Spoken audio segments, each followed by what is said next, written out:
Kata kamano, Doho ogolo chik ne obila mondo owe thuolo jokenya 7 mayangore ni ne oteki gi ji ma ichich ni gin obila. Doho dwaro ni achijego mondo ochwal e doho kiny ma ok olewo. Maendi bang' bura mano chwal e doho no gi riwruogo kinde mar LSK kod bura mano chwal gi seneta ma Busia Okiya Omtata. Kaka jafwambo marwa Hilda Obuya leronwa, ogai machon mar doho David Maraga bende onyiso sirikal ni ka oganda odonjo higa manyien to nyaka giti matek mar loko ngima jokenya.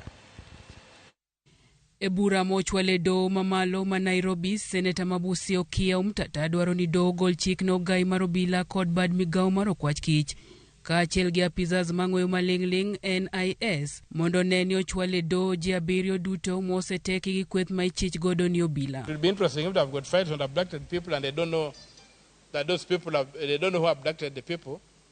That will be an interesting development. But there's a lot of cosmetic things going on. What's important, let them prosecute these people or release them. Omtata oseo sirikal mowacho ni tiyo gi tok moruodho e rocho ratich oganda jokenya. Omtata bende osundo gai mar obila Douglas Kanja, ogai mar okwach kich Mohamed Amin kod jatend NIS Nudin Haji mondo mi ogwe tao kaluwore gi mano ma owacho ni giserem kawo ting' ma chik omiyogi. But before I get to the DPP, my focus is on the president and his 2 acolytes, the Inspector General of Police, Director of Criminal Investigations. And the 3rd one is the Director of the National Intelligence Service, who must be telling who are the people disappearing Kenyans. We have no doubts that they are the security forces doing it, so we are not questioning that we don't know where these people are.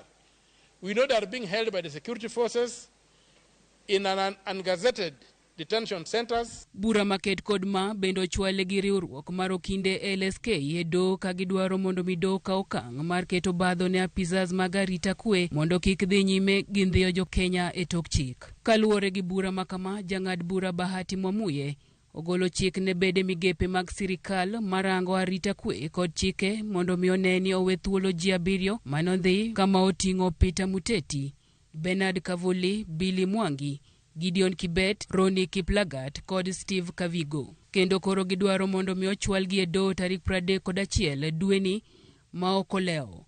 Bende jochiw arita omi chik ni kik maki kendo kik teki jokenyago kapod doho dhi nyime gi nonro e wi burano. E ote mare mar loro iga, Maraga wacho ni iga ni osabedo matek ne oganda jokenya kendo tim mar teko kendo nego rowere matimore ataro mar chik bende oseduoko piny geno mar jopiny e telo ma pacho ka.